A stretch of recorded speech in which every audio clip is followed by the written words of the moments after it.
Hello बच्चों, तो आज हमारा कैश फ्लो स्टेटमेंट का लेक्चर नंबर 10 है। तो आज से हम तीनों एक्टिविटी वाले क्वेश्चन करेंगे, जिसमें ऑपरेटिंग एक्टिविटी भी लगेगी, इन्वेस्टिंग एक्टिविटी भी बनेगी और फाइनेंसिंग एक्टिविटी भी बनेगी। याद है, मैंने आपको स्टार्टिंग में बताया था कि एग्जाम के अंदर ये अकेला ऐसा क्वेश्चन होगा जिसका आंसर भी क्वेश्चन के अंदर ही होगा। तो आज वो आंसर भी फाइंड आउट करेंगे, ठीक है। तो अपनी बुक में क्वेश्चन नंबर 29, तो पहले क्वेश्चन नंबर 29 को बहुत ध्यान से रीड करते हैं और आप लोग मुझे बताओगे कि इसमें ये कौन सी एक्टिविटी का पार्ट है जो मैं बोल रहा हूं। तो क्वेश्चन 29 पेज नंबर 6.123, सब हमें बैलेंस शीट दे रखी है। तो बैलेंस शीट में सबसे पहले शेयर कैपिटल है। तो बताओ शेयर कैपिटल कहां पर जाता है? शेयर कैपिटल कौन सी एक्टिविटी का पार्ट है? फाइनेंसिंग एक्टिविटी का। 8 लाख से 12 लाख हो गया आपका शेयर कैपिटल।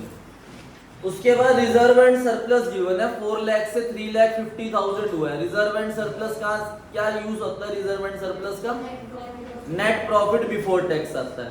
तो ये 4 लाख से माइनस का वो 4 लाख से 350 हुआ है, तो ये हमने नेट लॉस कमाया 50,000 रुपीज। उसके बाद लॉन्ग टर्म बोरोइंग्स है। लॉन्ग टर्म बोरोइंग्स कहां जाती है?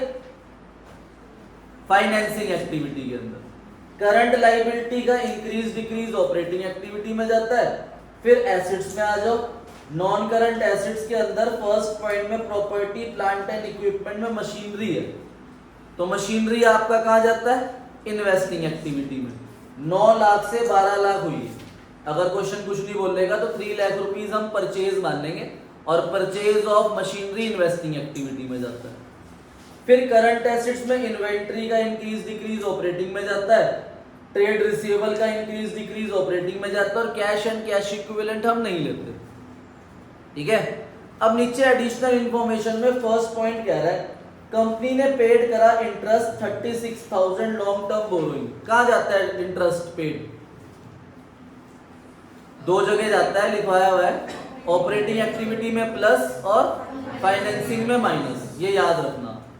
अगले पेज में पॉइंट नंबर 2 में डेप्रीसिएशन चार्ज ऑन मशीनरी है 1,20,000 रुपीज। तो डेप्रीसिएशन दे दिया देखो, और मशीनरी का ओपनिंग क्लोजिंग भी है। तो हमें मशीनरी का क्या बनाना पड़ेगा? अकाउंट। तो बनाओ मशीनरी अकाउंट।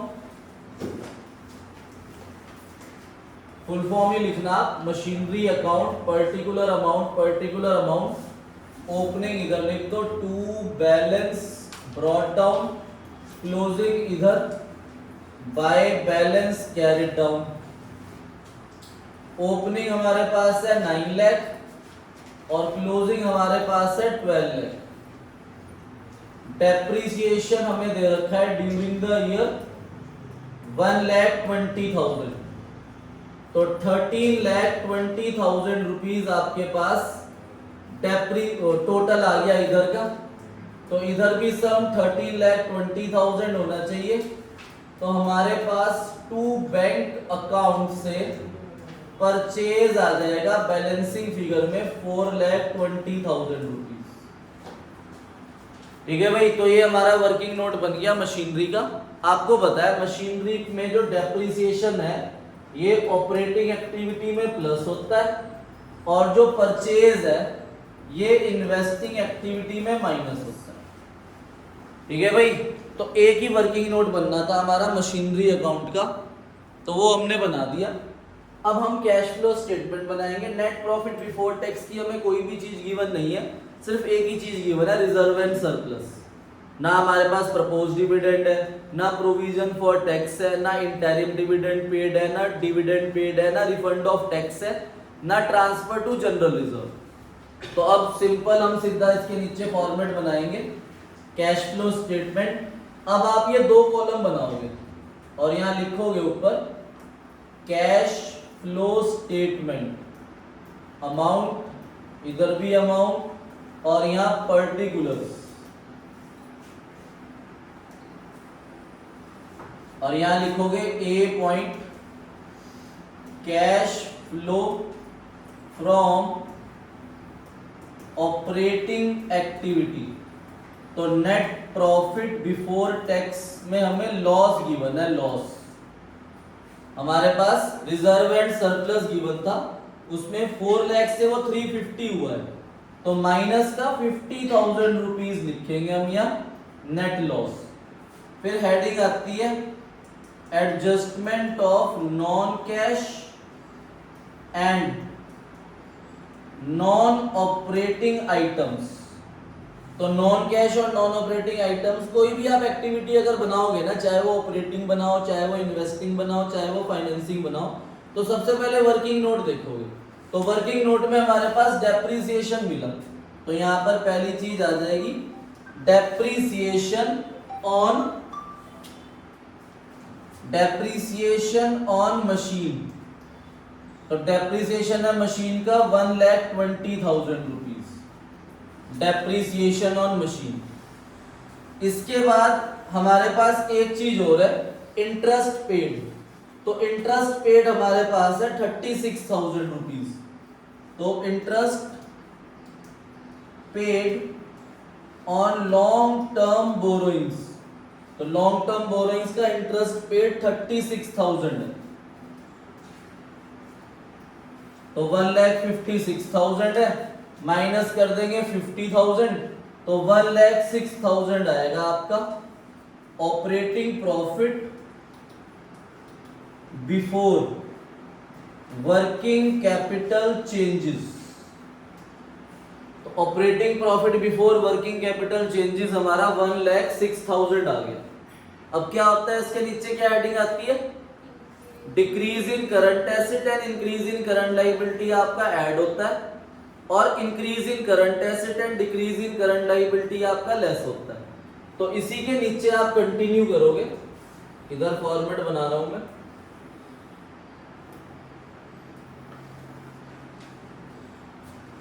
ठीक है। ऐड करोगे आप decrease current asset and increase current liability, फिर एक दो लाइन छोड़ के less increase current asset and decrease current liability. तो करंट एसेट्स करंट लायबिलिटी का इंक्रीज डिक्रीज लेंगे, तो ट्रेड पेबल हमारे इंक्रीज हो रहे हैं, तो increase in trade payable, current liability increase हो रही है तो प्लस हो जाएगा 10,000 रुपीज। फिर करंट एसेट में इन्वेंट्री इंक्रीज हो रही है तो ये माइनस हो जाएगा, इन्वेंट्रीज 1 लाख रुपीज आपका माइनस हो जाएगा। ट्रेड रिसीवेबल भी इंक्रीज हो रहे हैं तो ये भी माइनस हो जाएगा। ट्रेड रिसीवेबल 230 से 310 हो गए तो 80,000 रुपीज ये भी माइनस हो जाएगा। तो हमारे पास cash flow from operating activity का आंसर आ जाएगा। तो यहां पर 64,000 रुपीज आपका माइनस में आंसर आ गया। कैश फ्लो यूज्ड इन लिखेंगे हम, यहां लिखेंगे कैश यूज्ड इन ऑपरेटिंग एक्टिविटी। अब इसी के नीचे आप बी पॉइंट लिखोगे, cash flow from investing activity. अब फिर से इन्वेस्टिंग एक्टिविटी शुरू हो रही है आपकी, फिर से आप वर्किंग नोट देखोगे तो वर्किंग नोट में है इन्वेस्टिंग की कोई चीज। देखो मशीनरी परचेज करी थी तो परचेज ऑफ मशीनरी माइनस हो जाएगा यार, purchase of machine 4,20,000 rupees minus में आएगा, और कोई चीज है नहीं इन्वेस्टिंग की, तो ये 4,20,000 रुपीज हम माइनस का बाहर लिख देंगे, और यहां पर भी लिखेंगे cash used in investing activity. तो cash used in investing activity भी आ गया आपका। अब हम इसी के नीचे सी पॉइंट लिखेंगे, cash flow from financing activity. अब फाइनेंसिंग एक्टिविटी के लिए हमारे पास क्वेश्चन में हमें कहां देखना होता है। देखो फाइनेंसिंग एक्टिविटी शुरू करते हुए आप दो जगह देखोगे, सिर्फ शेयर होल्डर फंड और नॉन करंट लायबिलिटी। तो शेयर होल्डर फंड में हमारे पास शेयर कैपिटल 8 लाख से 12 लाख हो गया था, तो कितने आए 4 लाख। तो issue of share capital 4 lakh rupees, तो 8 लाख से 12 लाख हमारा इक्विटी शेयर कैपिटल इंक्रीज हो गया था। अब लॉन्ग टर्म बोरिंग 350 से 440 हुई है, तो 90,000 रुपीज आपके लॉन्ग टर्म बोरिंग से भी आए। Long term borrowings 90,000। और एक चीज मैंने आपको बताई थी, इंटरेस्ट पेड, जो ऑपरेटिंग में ऐड हुई है और फाइनेंसिंग में क्या होगी, minus. Interest paid on long term borrowings 36,000 rupees, तो ये माइनस होगा, तो 4,54,000 रुपीज आपका प्लस का आंसर आ जाएगा। 4,54,000, इसे भी बाहर लिख देंगे और यहां लिख देंगे cash flow from financing activity.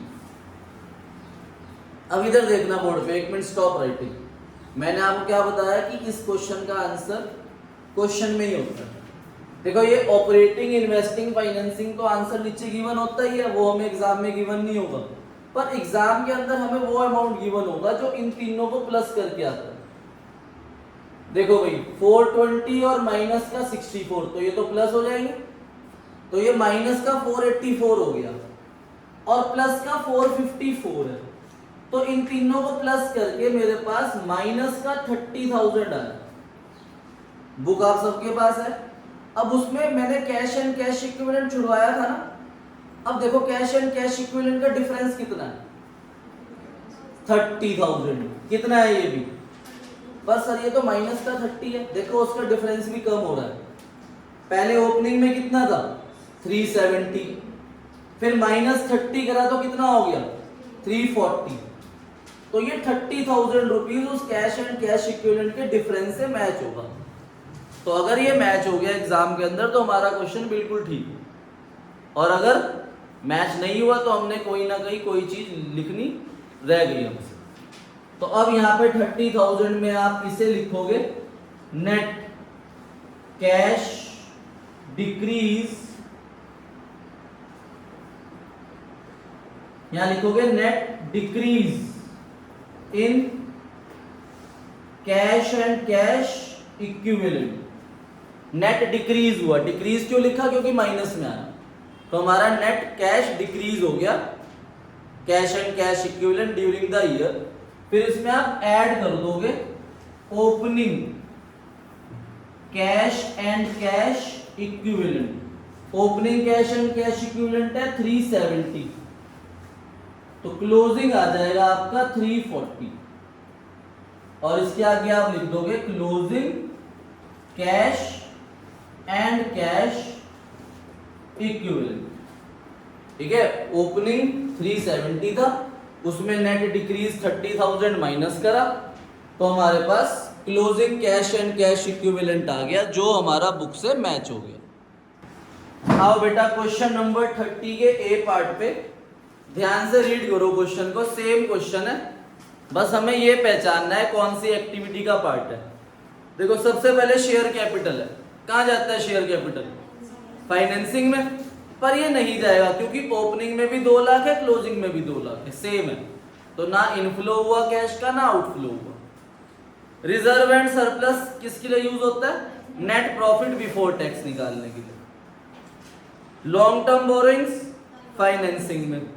Current liability में ट्रेड पेएबल है तो ऑपरेटिंग में जाएगा, पर प्रोविजन फॉर टैक्स कहां जाता है, प्रोविजन फॉर टैक्स की करंट ईयर फिगर जाती है नेट प्रॉफिट बिफोर टैक्स में, और जो प्रीवियस ईयर फिगर है वो ऑपरेटिंग एक्टिविटी के लास्ट में माइनस होती है, अगर आपको याद हो, दोनों जगह जाती है।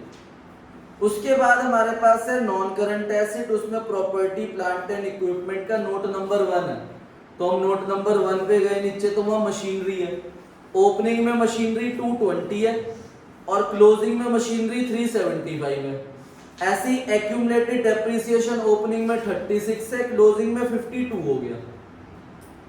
अब अकाउंट तब बनेगा अगर नीचे इंफॉर्मेशन है, तो नीचे एडिशनल इंफॉर्मेशन में मशीनरी से रिलेटेड कोई पॉइंट नहीं है, तो मुझे इसके अकाउंट बनाने की जरूरत नहीं है। तो सर हम कैसे करेंगे, अब मशीनरी बढ़ रही है तो वो परचेज हुई मशीन, वो इन्वेस्टिंग में चली जाएगी। डेप्रिसिएशन 36 से 52 हुआ, तो 16,000 रुपए डेप्रिसिएशन आपका ऑपरेटिंग एक्टिविटी में चला जाएगा, डिफरेंस जाता है डेप्रिसिएशन में। फिर वापस आ जाओ क्वेश्चन में ऊपर, इन्वेंट्री इंक्रीज हो रही है, ऑपरेटिंग एक्टिविटी में जाएगी। ट्रेड रिसीवेबल आपके डिक्रीज हो रहे हैं, ये भी ऑपरेटिंग एक्टिविटी में जाएगी। कैश एंड कैश इक्विवेलेंट आता है नहीं, क्योंकि वो आंसर होता है। तो हमारा इन तीनों का आंसर इसका डिफरेंस होना चाहिए। उसके बाद अदर करंट एसेट का नोट नंबर 2 है prepaid expense. Prepaid expense decrease हो रहे हैं तो वो भी ऑपरेटिंग में जाते हैं, ऐड हो जाएंगे। अब नीचे एडिशनल इंफॉर्मेशन में प्रपोज डिविडेंड कहाँ जाता है? Propose dividend net profit before tax में जाता है, प्रीवियस ईयर वाला, और वही सेम फिगर आपकी फाइनेंसिंग में माइनस भी होती है। अब नीचे क्वेश्चन के अंदर सेकंड पॉइंट में इंटरेस्ट पेड आ गया फिर से 8,000। इंटरेस्ट पेड कहाँ जाता है? ऑपरेटिंग एक्टिविटी के अंदर ऐड और फाइनेंसिंग एक्टिविटी के अंदर माइनस। तो अब हमें इस क्वेश्चन के अंदर नेट प्रॉफिट बिफोर टैक्स की तीन चीजें दे रखी है। एक तो रिजर्व एंड सरप्लस का डिफरेंस, एक provision for tax current year, और एक प्रपोज डिविडेंड प्रीवियस ईयर। तो अब हमें पहले net profit before tax calculate करना है। तो बनाते हैं क्वेश्चन नंबर 30 का ए पार्ट। ठीक है भाई, तो सबसे पहले calculation of net profit before tax. इसमें हमारे पास तीन चीजें हैं, transfer to reserve and surplus, provision for tax current year, proposed dividend previous year. Full form लिखना। तो transfer to reserve and surplus आपके पास है 1,05,000 and provision for tax current year है 15,000 and proposed dividend previous year is 20,000। तो 1,40,000 rupees हमारे पास net profit before tax आ गया। अब हम बनाएंगे कैश फ्लो स्टेटमेंट का फॉर्मेट। दो कॉलम बनाएंगे, ठीक है। कैश फ्लो स्टेटमेंट, अमाउंट यहां लिख देंगे पर्टिकुलर्स, और ए पॉइंट लिखेंगे cash flow from operating activity, net profit before tax. Working note से आ जाएगा हमारे पास 1,40,000। फिर हम लिखेंगे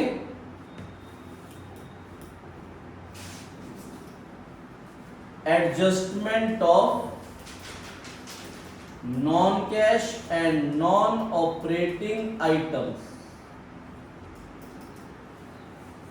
जो हमारे पास क्वेश्चन के अंदर सबसे पहली चीज दे रखी है डेप्रिसिएशन, और दूसरी चीज इंटरेस्ट पेड। तो यहां पे डेप्रिसिएशन ऑन मशीनरी आ जाएगा 16,000, ठीक है।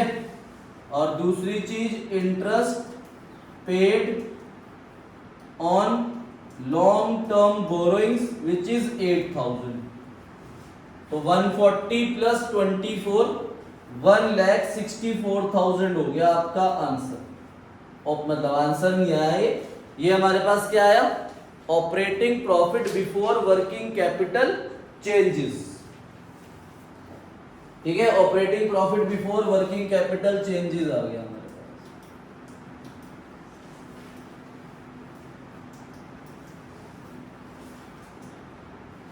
फिर हम ऐड कर देंगे decrease current asset and increase current liability, और इधर लिख रहा हूं मैं आगे यहां पर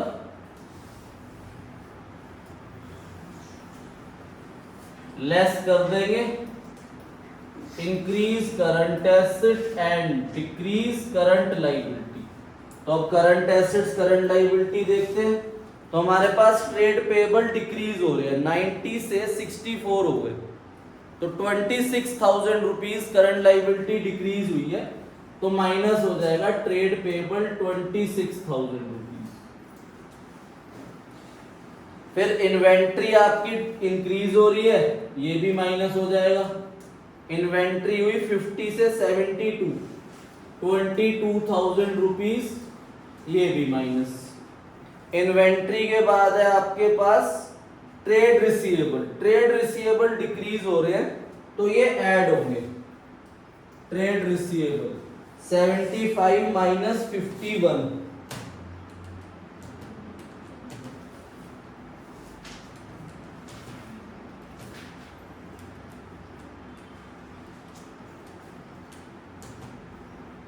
कितना होता है?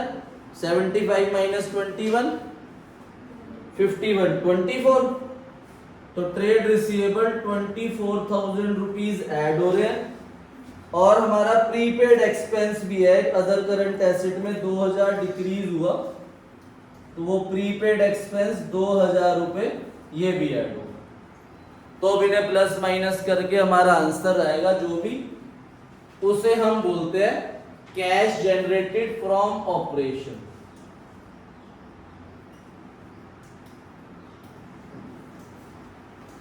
और हम इसमें से लेस कर देते हैं provision for tax previous year, जो कि हमारे पास दे रखा है 10,000 रुपीज। तो ये 10,000 रुपीज माइनस होगा, तो हमारा आंसर आना चाहिए 1,32,000 cash flow from operating activity. तो इन्हें प्लस माइनस करके आया 1,42,000 में 10,000 माइनस करा तो 1,32,000 आ गया आपका cash flow from operating activity. अब लिखेंगे B heading cash flow from investing activity.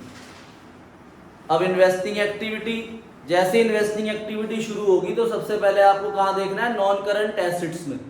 तो नॉन करंट एसेट्स में आपकी जो मशीनरी है वो इंक्रीज हुई है, तो हमने मशीनरी परचेज करी है 1,55,000 की।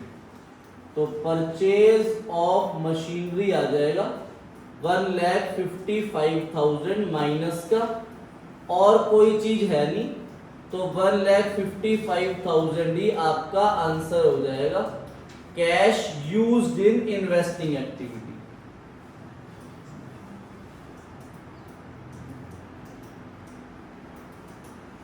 Cash used in investing activity आ जाएगा।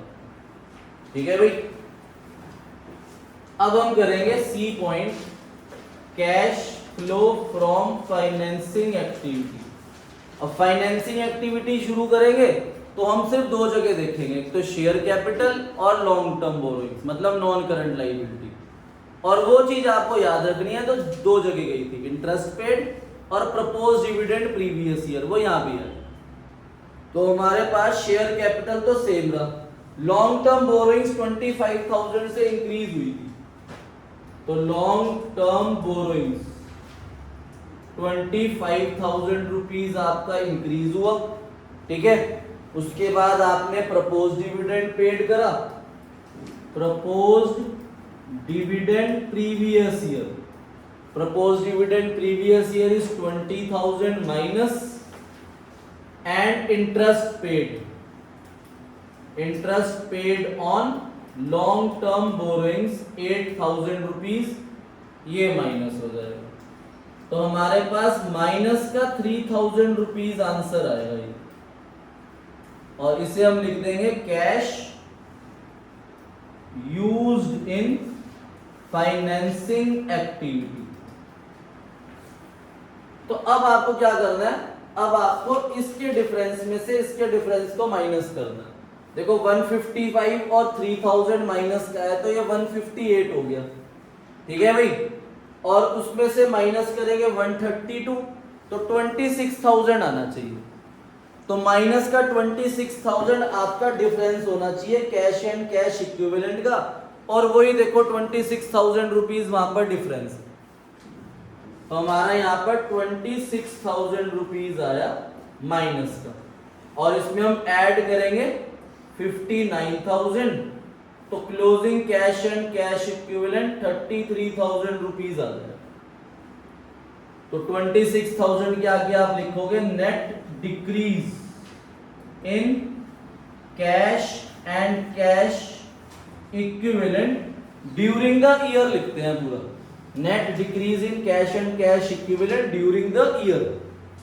फिर इसमें ऐड कर देंगे opening cash and cash equivalent which is 59,000, तो हमारा आंसर आ जाएगा closing cash and cash equivalent. तो opening cash and cash equivalent में क्लोज आपने ऐड करा net decrease in cash and cash equivalent, तो हमारे पास closing cash and cash equivalent आ गया। ठीक है बच्चों,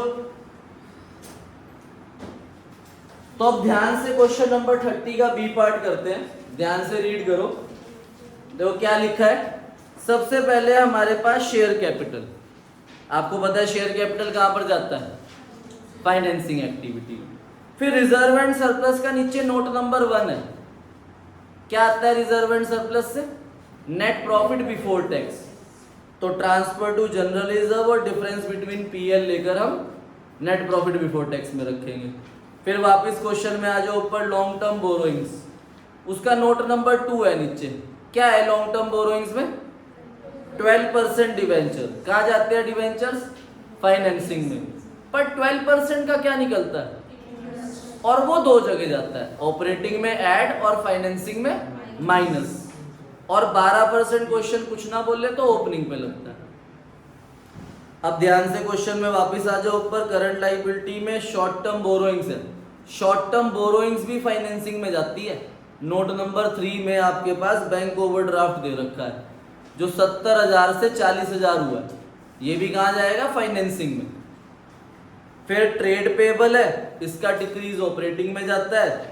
और सी पॉइंट में short term provision note number 4 provision for tax है। अभी पढ़ा आपने provision for tax. Current year जाएगा नेट प्रॉफिट बिफोर टैक्स में, और प्रीवियस ईयर ऑपरेटिंग एक्टिविटी के लास्ट में क्या होगा? माइनस। अब हमारे पास क्वेश्चन के अंदर एसेट्स में प्रॉपर्टी प्लांट एंड इक्विपमेंट का नोट नंबर 5 है। तो अगले पेज में नोट नंबर 5 में लैंड एंड बिल्डिंग की वैल्यू डिक्रीज हुई, 2 लाख से 50 हो गई, तो 1.5 लाख रुपए डेप्रिसिएशन तो हो नहीं सकता, तो ये क्या होगी? सेल। फिर प्लांट एंड मशीनरी इंक्रीज हो रही है, तो ये क्या होगी? परचेज। फिर अब नीचे ना एक लाइन लिखी है पॉइंट नंबर 5 के नीचे, इसे अंडरलाइन कर लो। Debentures redeem on 1 April 21। Redeem का मतलब पता है क्या होता है? रिडीम का मतलब होता है कि आपने उनके पैसे वापस कर दिए। अब 12% डिबेंचर थे ना नोट नंबर 2 में। ओपनिंग की डेट क्या है? 31 मार्च 21, और करंट ईयर की है 31 मार्च 22। 31 मार्च 21 और 1 अप्रैल 21 एक ही बात होती है, एक ही दिन का फर्क है। तो 30,000 को वो लास्ट में पॉइंट जो मैंने अभी आपको रीड कराया वो कह रहा है कि डिबेंचर्स को जो हमने पैसे दिए ना, वो 1 अप्रैल 21 को ही उनके पैसे वापस कर दिए। तो क्या पूरे साल मेरे पास डिबेंचर होल्डर का पैसा था? नहीं। तो क्या मैं उसे 12% इंटरेस्ट दूंगा? नहीं। तो जो 12% है उसका कोई यूज ही नहीं है इस क्वेश्चन में। अगर वो बोलता कि 2 महीने बाद पैसे दिए, या 6 मंथ बाद पैसे दिए, या ईयर एंड में पैसे दिए, या वो कुछ भी ना बोलता, तब हम लगाते हैं इंटरेस्ट। पर अब उसने साफ साफ बोल दिया कि पहली तारीख शुरू हुई साल की और उसी दिन मैंने डिबेंचर होल्डर के पैसे दे दिए। तो जब डिबेंचर होल्डर के पैसे पहले दिन ही दे दिए तो हम उसे इंटरेस्ट थोड़ी देंगे। तो इंटरेस्ट पेड इस क्वेश्चन में इग्नोर होगा, और कोई वर्किंग नोट बनना नहीं है। तो अब सबसे पहले हम नेट प्रॉफिट बिफोर टैक्स निकालते हैं। क्वेश्चन नंबर 30 का B part.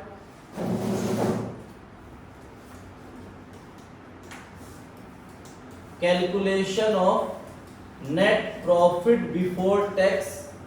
Net profit before tax में आपके पास 3 चीजें हैं: transfer to general reserve, difference between PL and provision for tax current year. ये 3 चीजें हैं हमारे पास। तो ये तीनों चीजें आप क्वेश्चन में से देख के खुद लिखो। उसके बाद हम बनाएंगे A point, cash flow from operating activity. उसमें सबसे पहले नेट प्रॉफिट बिफोर टैक्स आ जाएगा आपका वर्किंग नोट से, जो आप यहाँ पर निकालोगे वही यहाँ पर। फिर हम हेडिंग डालेंगे adjustment of non cash and non operating items.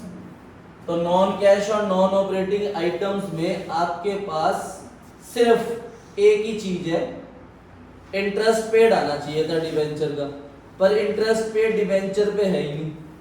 तो इसके अंदर हमारे पास क्वेश्चन में सिर्फ एक ही चीज है, इनटेंजिबल एसेट, वो मैंने रीड भी कराया अभी। इनटेंजिबल एसेट आपकी कम हो रही है, एसेट्स में 60,000 से 42,000 हो गई, तो इनटेंजिबल एसेट रिटर्न ऑफ आएगा बस यहां पर।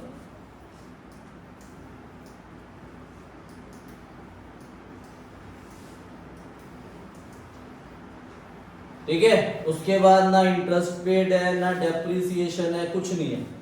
तो यहां पर आप आंसर निकालोगे, operating profit before working capital changes, उसमें आप ऐड करोगे decrease current asset and increase current liability, फिर 2-3 लाइनें छोड़कर आप लेस लिखोगे,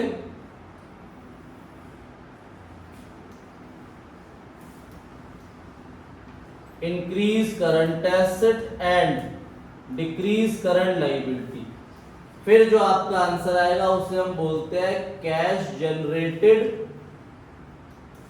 फ्रॉम ऑपरेशन, उसमें से हम लेस कर देंगे provision for tax previous year, तो उसे माइनस करने के बाद आपके पास आंसर आएगा cash flow from operating activity का।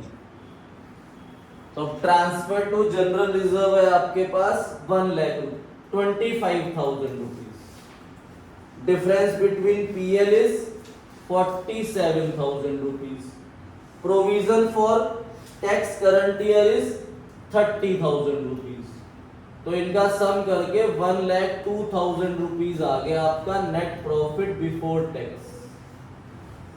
Intangible asset return of is 60 से 42 हुई है, तो 18,000 रुपीज, तो 1,20,000 आ गया आपका operating profit before working capital changes. अब हम देखें करंट लायबिलिटी, ट्रेड पेबल आपके डिक्रीज हो रहे हैं, तो वो डिक्रीज हुआ है 83,000, तो ट्रेड पेबल अगर डिक्रीज होता है तो वो माइनस होता है 83,000 रुपीज, ट्रेड पेबल माइनस हो जाएगा।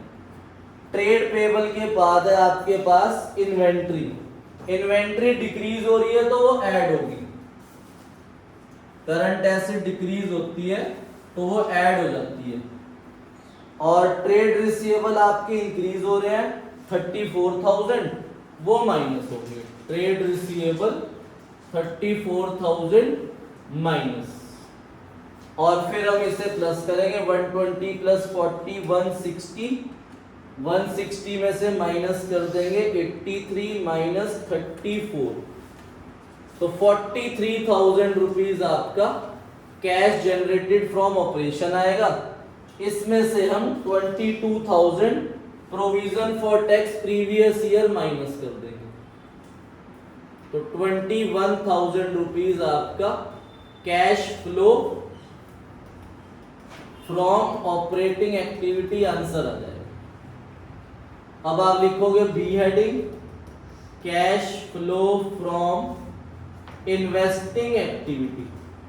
अब इन्वेस्टिंग के अंदर आपकी सिर्फ एसेट्स जाती है, तो नॉन करंट एसेट्स में जाएंगे हम, तो नॉन करंट एसेट्स में आपके पास नोट नंबर 5 था प्रॉपर्टी प्लांट एंड इक्विपमेंट का, तो लैंड एंड बिल्डिंग आपकी सेल हो रही है 1,50,000, sale of land and building 1,50,000, and plant and machinery आपकी परचेज हो रही है 315 माइनस 150, तो 1,65,000 से परचेज हुई, purchase of plant and machinery. Non current investment भी दे रखी है आपको नॉन करंट एसेट के अंदर, और वो डिक्रीज हो रही है 62 माइनस 30, तो 32,000 रुपीज आपने वो भी सेल करी, sale of non current investment, तो 182 माइनस 165, तो 17,000 रुपीज आपका cash flow from investing activity आ जाएगा प्लस का 17,000। Cash flow from investing activity. अब हम बनाएंगे C point, cash flow from financing activity. तो फाइनेंसिंग एक्टिविटी के अंदर हमें कहां जाना है? नॉन करंट लाइबिलिटी में और शेयर होल्डर फंड में। शेयर होल्डर फंड में तो शेयर कैपिटल आ जाएगा आपका 250 से 280 हुआ, तो इशू ऑफ शेयर कैपिटल 250 से 280 30,000। ठीक है। लॉन्ग टर्म बोरोइंग्स में 12% डिबेंचर थे तो उन्हें हमने रिडीम करा है, रिडम्पशन ऑफ 12% डिबेंचर 30,000 रुपीज ये माइनस हो जाएंगे। फिर एक याद है अगर आपको तो करंट लाइबिलिटी में शॉर्ट टर्म बोरोइंग का नोट नंबर 3 में बैंक ओवरड्राफ्ट था, तो बैंक ओवरड्राफ्ट को भी हमने रीपे करा है। रीपेमेंट ऑफ बैंक ओवरड्राफ्ट 70 से 40 हुआ तो 30,000 रुपीज आपने बैंक ओवरड्राफ्ट भी पे कर दिया। इंटरेस्ट पेड इसमें था नहीं, प्रपोज डिविडेंड भी नहीं था इसमें और कुछ भी नहीं था, तो माइनस का 30,000 रुपीज आपका cash used in financing activity आ जाए। Cash used in financing activity. अब इन तीनों को प्लस माइनस करेंगे, 21 और 7 28 प्लस 10 38, तो प्लस में 38 है और माइनस 30 है, तो 8,000 रुपीज आपका cash and cash equivalent increase हो रहा है। देखो 10 से 18 हो गया, तो 8,000 रुपीज को हम लिखेंगे net increase in cash and cash equivalent. फिर इसमें opening cash and cash equivalent 10,000 add हो जाएगा, तो closing cash and cash equivalent 18,000 आपका आंसर आ जाएगा। होप आप लोगों को ये बिग क्वेश्चन समझ आ गए होंगे। अब हम कल इसके और बड़े क्वेश्चन करेंगे जिसमें और ज्यादा पॉइंट्स होंगे, वर्किंग नोट बनेंगे, और कल हम एक नया अकाउंट भी सीखेंगे, प्रोविजन फॉर टैक्स अकाउंट। ठीक है। अब यही क्वेश्चन आपके 90% चांस है एग्जाम में 6 मार्क्स के आएंगे, और इन्हीं क्वेश्चन की प्रैक्टिस करने से हमारी ऑपरेटिंग भी और स्ट्रांग होगी, इन्वेस्टिंग भी और स्ट्रांग होगी, और फाइनेंसिंग एक्टिविटी भी आपकी स्ट्रांग होगी। ठीक है भाई। तो आपका होमवर्क में 30 का बी पार्ट दोबारा करना घर से। ठीक है। इलस्ट्रेशन नंबर है आपकी 29, इलस्ट्रेशन 30। ये 2 इलस्ट्रेशन आपकी होमवर्क में है। कल मिलते हैं बच्चों। Okay, bye bye.